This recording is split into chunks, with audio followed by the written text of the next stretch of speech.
was a quiet morning in downtown Atlanta. The streets were just starting to fill with people heading to work. At the corner of 8th and Maple, a sleek black SUV sat parked beside a coffee shop.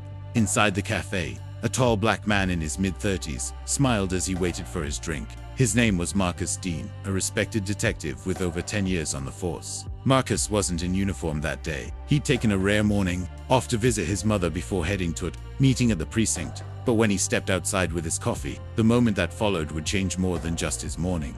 As Marcus unlocked his car, a white police officer across the street noticed him. The officer, Sergeant Blake, narrowed his eyes. He'd seen the car before, a luxury model often driven by high-ranking officials. But to him, Marcus didn't look like someone who owned it. Blake started walking over, his hand resting near his holster. "Hey, step away from the vehicle," he barked. Marcus turned, startled. "Excuse me, I said step away from the car," Blake repeated, his tone sharper. "Whose car is this?" Marcus frowned, confused but calm. "It's mine, officer. Is there a problem?" Blake's jaw tightened. "Don't get smart with me. I said show me proof of ownership."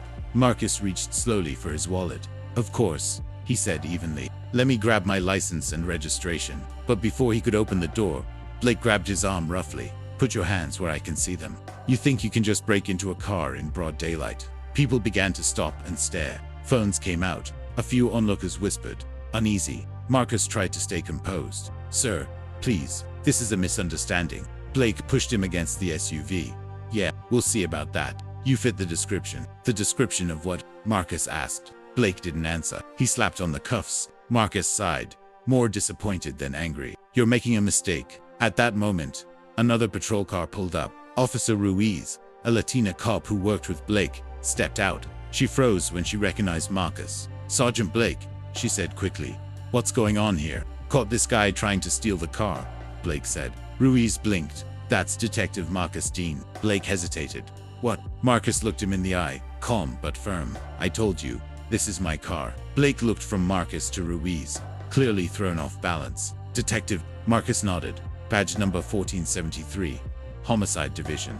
Ruiz quickly verified it on her radio. Within seconds, confirmation came back. The man Blake had just handcuffed wasn't a thief.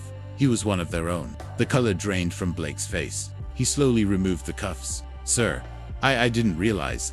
Marcus rubbed his wrists and looked at him quietly. The crowd around them murmured, watching. "Didn't realize what?" Marcus said. His tone was calm, but the weight of his words cut deep. That a black man could drive a nice car. That he could be a detective. Blake tried to speak, but no words came out. His training, his authority, everything seemed to vanish in that moment. Marcus looked at the crowd. "This," he said softly, "is what happens when you judge before you ask."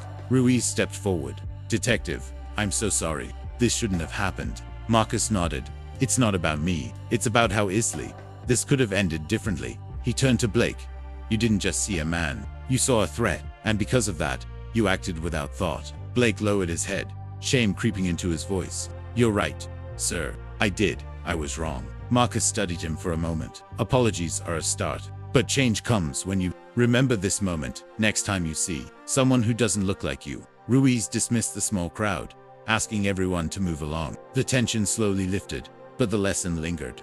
Later that afternoon, Blake sat in his car outside the precinct, replaying what had happened. He wasn't a bad cop, but he realized how his bias, the assumptions he didn't even notice, had almost ruined a man's morning, or worse. Inside, Marcus was at his desk, typing a report. When Blake knocked on the door, Marcus looked up. "Come in," he said. Blake stepped in, nervous. "Detective Dean, I wanted to apologize again. What I did was uncalled for." Marcus set down his pen. "I accept your apology, but let's talk about what you'll do next." Blake nodded.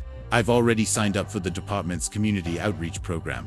I want to understand better, to listen instead of assume." Marcus smiled faintly.